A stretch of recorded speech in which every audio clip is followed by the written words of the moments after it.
Beyond, what is it?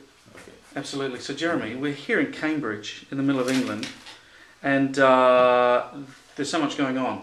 You're in Africa, you're in Israel, you're all over the place. Yes. But there's word on the street that you're coming to Australia in 2012. Correct, yes. Tell us about that. I'm very excited about that. It's great to be visiting Australia again. It's been too long. It's been too long, and it will be nice to be visiting down under. Although I must say I am down under at the moment because I live in Tanzania, which is 900 kilometers below the equator. So it's from Africa down under to Oz down under. As you say, I'm all over the place. I guess delusion scattered about the universe is. Yes, I'm still teaching, in various countries. I've just had a seminar over here in England. Yep. And I have a practice here. But I've been living in Tanzania, Africa for the last 2 years, where I'm treating mainly AIDS patients. We've treated nearly 1,000 AIDS patients by now. We have 8 rural clinics, and I'm working in a hospital there.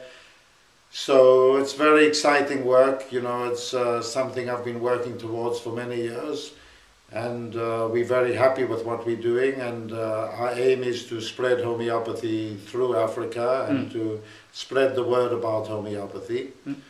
Sorry. Sure. Yeah. Our aim is to spread the word about homeopathy and to spread homeopathy throughout Africa. So it's going very well, and we're very proud of this project, and I hope to share some of my experiences about working in Africa. I hope to talk about treating AIDS. Yep. And furthermore, we'll be talking about philosophy, we'll be talking about new provings, old remedies, cases. So we'll be sharing some good stuff and a couple of beers.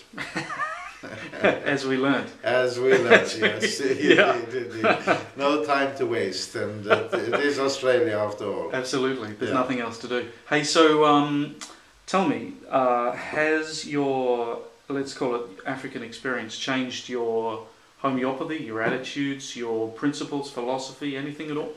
Well, my philosophy stands firm, as it always has. I'm a staunch classical homeopath, and we're treating AIDS with classical homeopathy, but I am using the higher philosophy of homeopathy, which is treating epidemics. Good. It's something I've always taught and emphasized as aspect of homeopathic practice and philosophy. We all need to be acutely and well versed in. I think there will be more epidemics in the world as time passes. It's happening already. We need to understand that. For me, it's a big professional challenge because seeing the big picture and finding the genus epidemicus for AIDS, I'm very involved in that. We have narrowed the range of remedies we're using down to about 20 or 25 remedies, so it's becoming quite easy for us now, and we aim to spread that knowledge too. But it's important for me to show that it can be done with classical homeopathy. The results are absolutely fantastic.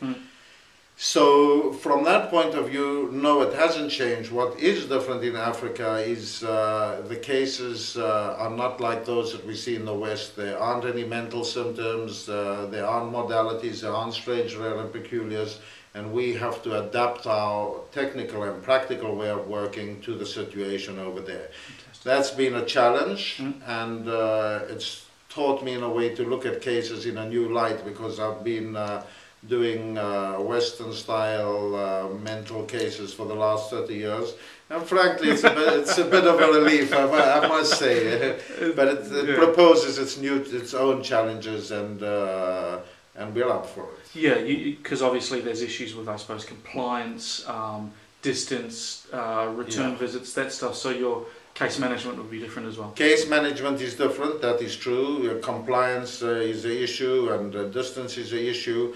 But the big difference is in the cases, when you have no mentals, no emotional symptoms, no modalities, no strange, rare and peculiars, but we still analyze the cases in depth, so it's no excuse for shoddy prescribing. You know, we take what there is and we use a lot of Banninghausen method, but we also, fortunately, what they do have there is dreams, and that's a big thing in Africa.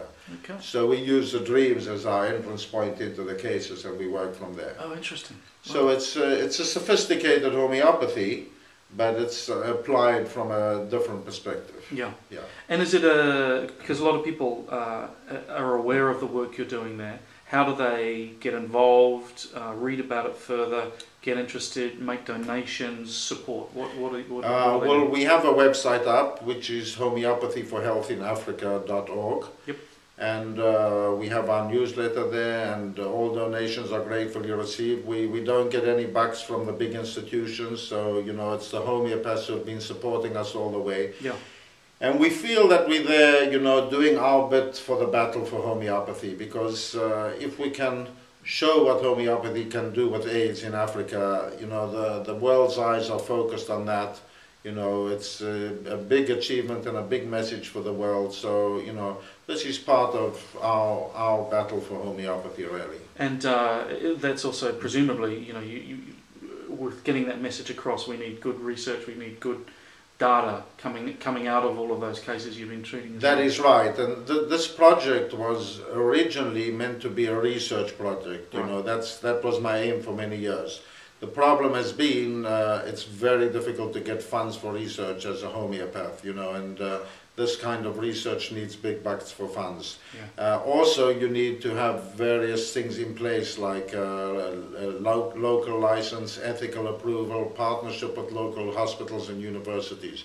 Now, we're working towards all that, and we're doing data collection, and the big aim in the end will be a research. You know, of course, that's what we want. It's just that African time is very slow compared to the kind of time that we know, and the one thing I've had to learn there is to be patient. You know, I'm by nature I'm a patient bugger, you know, and I like things to happen right here and now, but in Africa you have to take a different view on the thing, and you know, whereas I thought I'd be there for a year and a half, now I see, you know, if I want to achieve my mission goal, that's long term. Yeah. So we're doing it. And but you pop in and out of Europe and also out of America.